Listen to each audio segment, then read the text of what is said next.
اور دل ہی دل میں بادشاہ کی بے بسی سے لطف اندوز بھی ہو رہے تھے۔ بادشاہ خاموش اور سوچ میں ڈوبا محل پہنچا۔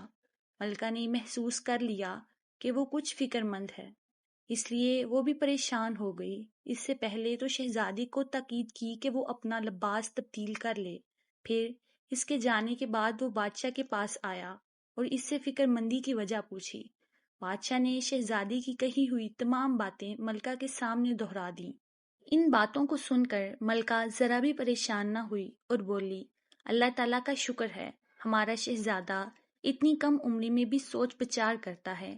غریبوں کے حالات جان کر اس کا اداس ہو جانا اس بات کی نشانی ہے کہ وہ اپنے دل میں ان کے لیے ہمدردی کے جذبات رکھتا ہے، ورنہ اس کی عمر کے بچے تو کھیل کود میں ہی لگے رہتے ہیں، ان باتوں کی طرف دھیان ہی نہیں دیتے۔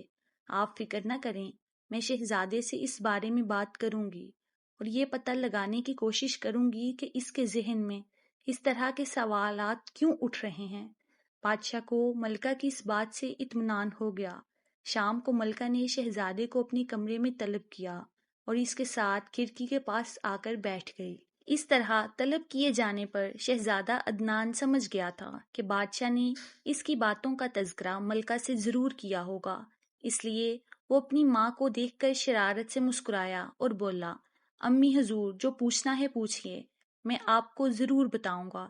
اس کی بات پر ملکہ کو ہنسی آ گئی۔ وہ بولی، شہزادے آپ بہت شریر ہو گئے ہیں، آپ کی سمجھ میں ساری باتیں آنے لگی ہیں۔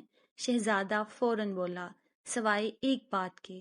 ملکہ نے کہا، وہ بات آپ کے ابا حضور مجھے بتا چکے ہیں، آپ تو مجھے ضرور اس بات سے آگاہ کر دیں، ان سوچوں سے آپ کا مقصد کیا ہے؟ ملکہ کی بات سن کر شہزادہ عدنان سنجیدہ ہو گیا اور بولا، امی حضور میں اچھی طرح جانتا ہوں کہ ابا حضور وزیروں کو، امیروں کو اور اپنے درباریوں کو بغیر کسی وجہ کے بیش بہا انعامات سے نوازتے رہتے ہیں۔ انہیں یہ انعامات ان کی خوشامد بری تعریفوں کے صلے میں ملتے ہیں۔ شہزادے کی بات سن کر ملکہ ہکا بکا رہ گئی۔ اس نے گھبرا کر شہزادے کے منہ پر ہاتھ رکھ دیا اور ادھر ادھر دیکھتے ہوئے سرزنش بھرے لہجے میں بولی، شہزادے خاموش رہیے، اپنی عمر کا خیال کیجیے اور بڑوں کے بارے میں اس طرح کے گستاخانہ خیالات کا اظہار نہ کیجیے۔ ملکہ کی بات سن کر شہزادہ ذرا بھی پریشان نہیں ہوا، بولا، امی حضور آپ میری امی ہیں، میں آپ سے اپنے دل کی ہر بات کر سکتا ہوں۔ ملکہ خاموش تو ہو گئی، مگر وہ تشویش بڑی نظروں سے شہزادے کو دیکھے جا رہی تھی۔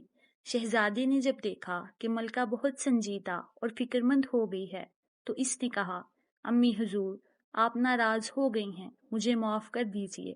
ملکہ نے پیار سے شہزادی کو خود سے لپٹا لیا اور بولی، شہزادے میری جان، میں غلطی پر تھی، آپ نے بہت اچھا کیا جو یہ باتیں مجھ سے کہہ دیں۔ تمام بچوں کو اپنی دل کی بات اپنی ماں سے کر دینا چاہیے۔ دنیا میں ماں سے بہتر دوست کوئی اور نہیں ہوتا، یہ ماں ہی تو ہوتی ہے جو اپنے بچوں کو صحیح مشورے دے سکتی ہے۔ اچھا اب آپ مجھے آسان الفاظ میں بتائیے، مسئلہ کیا ہے؟ آپ کے ذہن میں ایسے خیالات کیوں آ رہے ہیں؟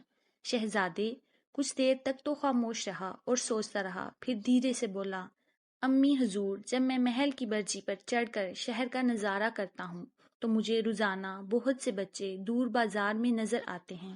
وہ بچے محنت مزدوری میں مصروف ہوتے ہیں، کوئی انہیں جھڑکتا ہے، کوئی بے عزت کرتا ہے، کوئی دھکے دیتا ہے، مگر اس کے باوجود وہ بچے محنت مزدوری کے کاموں میں لگے رہتے ہیں اور شام کو چند سکے لے کر گھر چلے جاتے ہیں۔ یہ سب کچھ دیکھ کر میں اداس ہو جاتا ہوں۔ میں یہ بھی سوچتا ہوں اگر میں محل میں پیدا نہ ہوتا تو میں بھی انہی کی طرح ایک بچہ ہوتا، مجھے بھی محنت مزدوری کر کے اپنے ماں باپ کا ہاتھ بٹانا پڑتا۔ یہ کہہ کر شہزادے عدنان نے پیار سے ملکہ کے گلے میں باہیں ڈال دیں اور پھر بولا، امی حضور میں چاہتا ہوں ان بچوں میں سے کوئی بھی بچہ مزدوری نہ کرے، یہ سب تعلیم حاصل کریں، کھیلیں کودیں جیسا میں کرتا ہوں۔ تعلیم حاصل کر کے جب وہ بڑے ہو جائیں تب ہی محنت مزدوری اور دوسرے کاموں کا سوچیں۔ یہ تمام باتیں ابا حضور کے سوچنے کی ہیں، کیونکہ سب لوگ ان کی رعایا ہیں۔ ذرا ذرا سی بات پر خوش ہو کر لوگوں پر انعام و اکرام کی بارش کرنے سے بہتر ہے کہ یہی دولت رعایا کی بہتری کے لیے خرچ ہو۔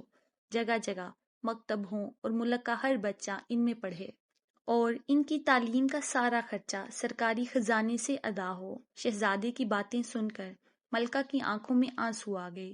اتنے میں دروازے کا پردہ ہٹا اور بادشاہ سلامت نے کمرے میں قدم رکھا۔ اس نے ملکہ اور شہزادے کی تمام باتیں سن لی تھیں۔ اسے دیکھ کر شہزادہ ادب سے کھڑا ہو گیا۔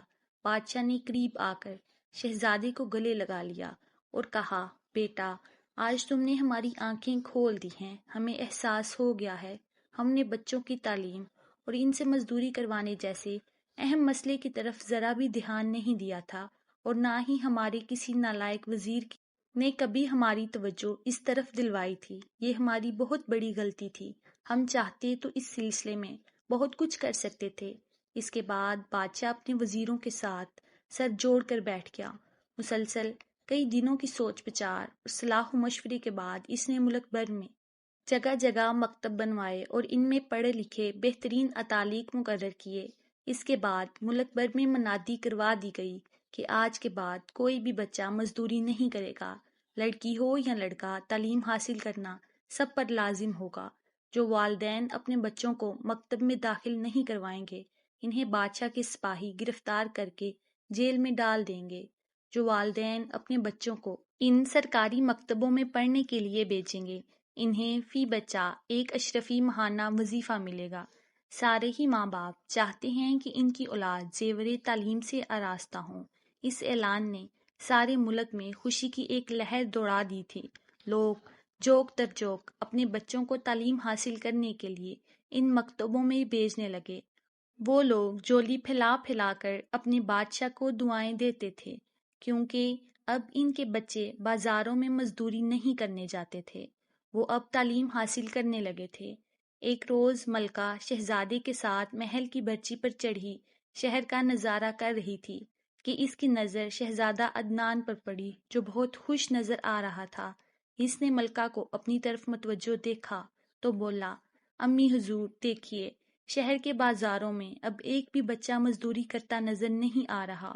اس کی بات سن کر ملکہ بھی مسکرانے لگی۔ تھوڑے ہی دنوں بعد اس تبدیلی کے آثار نظر آنے لگے۔ سچ ہے، تعلیم ہی انسان کو حقیقی معنوں میں انسان بناتی ہے۔ بادشاہ کے ملک میں ایسا ہی ہوا۔ جب سب بچے تعلیم سے فروغت کے بعد عملی زندگی میں داخل ہوئے تو انہوں نے جو پیشہ بھی اپنایا، اس میں اپنی تعلیم کی وجہ سے خوب کامیابی حاصل کی۔ آس پاس کی حکومتوں کے لوگ اس بادشاہ کے ملک کی ترقی اور اچھی حالت دیکھ کر اس کی مثالیں دیا کرتے تھے۔ انہیں کیا پتا تھا کہ اس تبدیلی کے پیچھے نیک دل شہزادے عدنان کا ہاتھ ہے۔ بے شک تعلیم ہی انسان کو انسان بناتی ہے۔ امید ہے آپ کو آج کی ویڈیو پسند آئی ہوگی۔ مزید ایسی ویڈیوز دیکھنے کے لیے میرے چینل کو سبسکرائب کریں۔ شکریہ۔